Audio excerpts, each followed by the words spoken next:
45 miles up, electrical charge momentarily increases. It triggers a giant spark. Millions of electrically charged particles accelerate outward at 33 million feet per second.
And the first thing that you need to know about the firmament is that it's been mentioned in the creation story as the expanse that divided the waters which were under the firmament from the waters which were above the firmament. And I had read that many times, never understood what it meant or that there was any proof of it, and just kind of pictured that being maybe where clouds were kept in deep space. And that is partly true. There is different levels to the firmaments, but the firmament was also mentioned during the Great Flood, when the floodgates were opened and water came pouring down onto earth. That did happen. This earth was flooded, and for a good reason. And that's an important long story, and the world pretty much started over from that point. And a lot of people thought, well, that's when the firmament went away, was the floodgates were opened and all of that happened. However, that's not what happened, and there is proof, and we're going to first look at the proof of these rockets that we have all watched go up into the air and seemingly appear to go straight back down to Earth in a rainbow flight path. And people say it is perspective. But luckily, we have pictures of these flight paths from the side view, and you can see that unless the Earth is really tiny, these aren't flying with the curvature of the Earth. They are flying out into the ocean, or as some have joked about, the Bermuda Triangle, where all the witnesses vanish. And you'll see here that we do understand how orbital mechanics work, that you're supposed to go 10 times faster than a bullet to get into orbit, even though we have never seen combustion that happens that fast, because it could wipe out all mankind. But here's a rocket that did not follow that flight path. Many of you have seen this rocket footage floating around or flying around. And this rocket footage is from the Go Fast rocket launch. If you've never seen it, it's record breaking. You've never seen a rocket go this fast or this high or this straight up. Usually they curve downward, as you just saw in the video, but this one did not. And it's made a lot of people open their mind to the fact that maybe that's why our pictures of Earth are composites. Maybe that's why they invented the story about the Van Allen belts and why we can't go to deep space anymore and send people that far. But this rocket made it 73 miles high, and then it came to an instant stop like you're about to see. So watch and listen.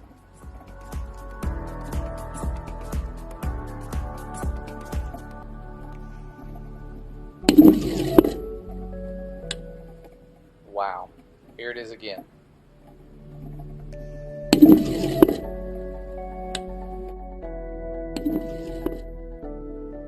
And like I said before, draw your own conclusions. It could have ran into gravity, but check out the side view. Luckily they had a camera facing sideways, and you can see the horizon when it comes to a stop.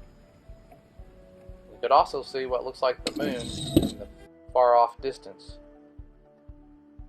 as this thing is spinning, and that horizon looks very flat. Okay, draw your own conclusions about that. Could have been the fisheye lens. However, I saw another rocket launch. This time it was at night, and people ask, why did that rocket not explode if it was moving that fast? That's a great question, a legitimate question. I'm not going to avoid that question, because I think there were some miraculous circumstances and some properties about the firmament that we did not understand. People say, well, it's a solid glass dome. Well, that could probably be partly true. However, this dome, this solid expanse, like a molten looking glass, they call it in the Bible, is impenetrable. We've tried to blow it up before during Operation Fishbowl. I won't go too much into that aspect of it and the history of it. I trust that you'll look into it after you see what you're about to see later on. But this rocket at night was traveling and doing some weird things like we've seen rockets do before at night. And it's very mysterious. And there's really no explaining exactly what we're seeing. But we do know that this thing is doing something weird. And I was looking at it and watching it and going, well, it doesn't look like it hit the firmament. And then, to my surprise, I seen some ripples, and you're about to see them, move across what appears to be the firmament. And there they go. These ripples look just like ripples you've seen on water, but this is really, really far away. These are giant ripples moving outward. I thought that was spectacular. I had never seen anything